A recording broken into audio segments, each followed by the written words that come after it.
जय श्री शशिदानंद, जय माँ विंध्येश्वरी, जय माँ दक्षिणेश्वरी। आज मैं आपको परमहंस रामकृष्ण देव के जीवन के संदर्भ की उस घटना को बताएंगे जो संभवतः आप जानते भी होंगे या फिर नहीं भी जानते होंगे।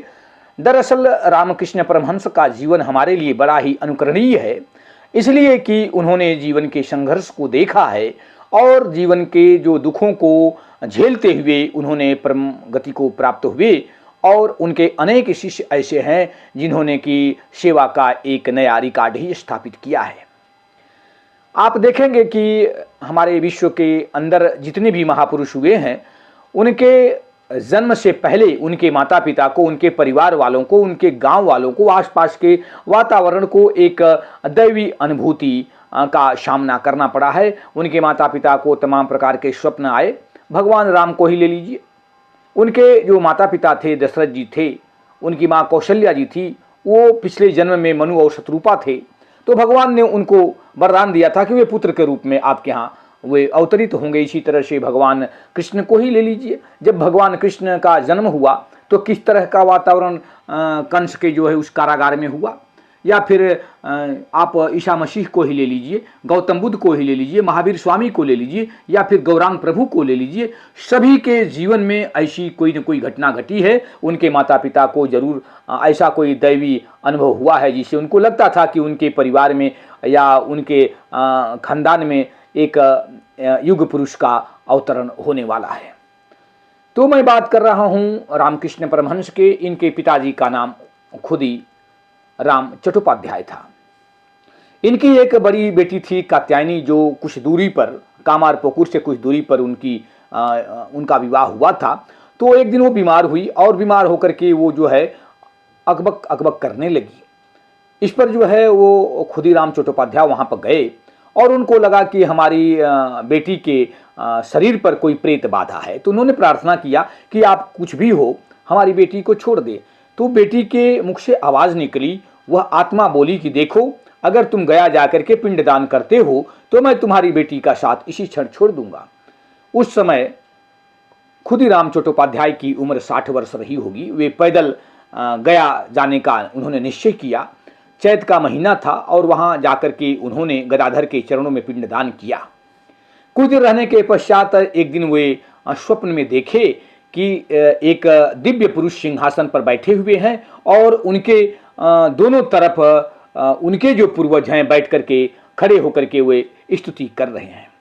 तो वह दिव्य पुरुष खुदीराम चट्टोपाध्याय को हंसते हुए अपने पास बुलाए और बोले कि देखो, तुम्हारी भक्ति से तो मैं बहुत प्रसन्न हुआ हूँ और मैं तुम्हारे घर पुत्र के रूप में जरूर अवतरित होऊंगा।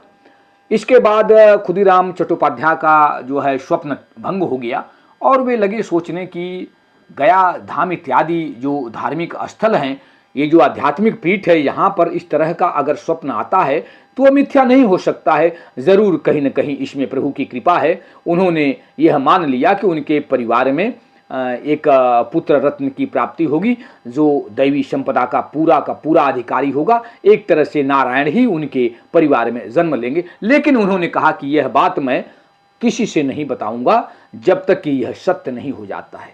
इधर खुदीराम चट्टोपाध्याय की पत्नी का नाम चंद्रा देवी था।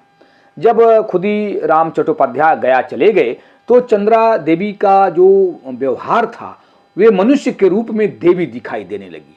उनके व्यवहार में तरह तरह का परिवर्तन होने लगा।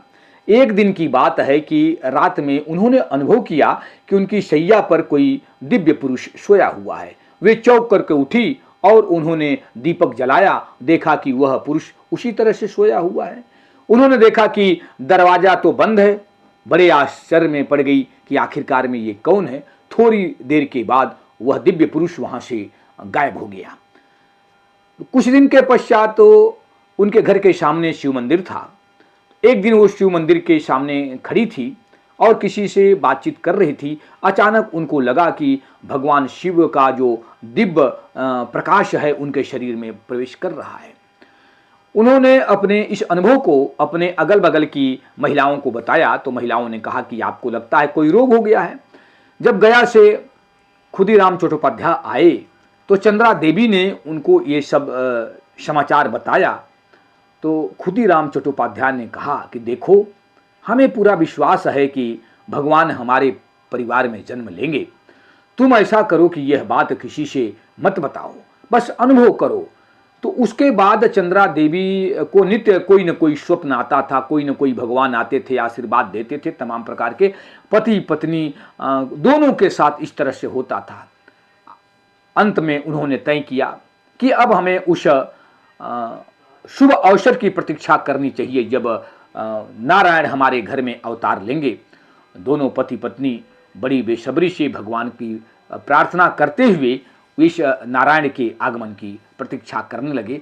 आगे के वीडियो में हम आपको बताएंगे कि किस तरह से, किस दिन, किस मुहूर्त में रामकृष्ण परमहंस का जन्म हो। इससे पहले मैं बताऊं कि गदाधर नाम उनका था। बचपन का नाम गदाधर था। गदाधर नाम इसलिए था कि गया में जो है वो गदाधर भगवान हैं और उन्होंने स्तुति की और उन्होंने स्वयं स्वप्न में आकर कहा था कि मैं तुम्हारे घर पैदा होऊंगा।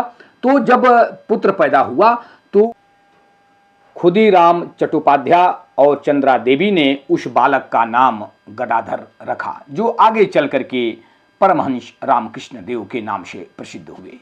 हम आगे भी आपको इस तरह का वीडियो बताएंगे। दरअसल इस पुस्तक को आप देखिए और निश्चित रूप से इस पुस्तक के कुछ अंश को ही हम जो है अध्ययन करके आपको बताएंगे। हमें आशा है कि यह वीडियो आपको बहुत पसंद आएगा।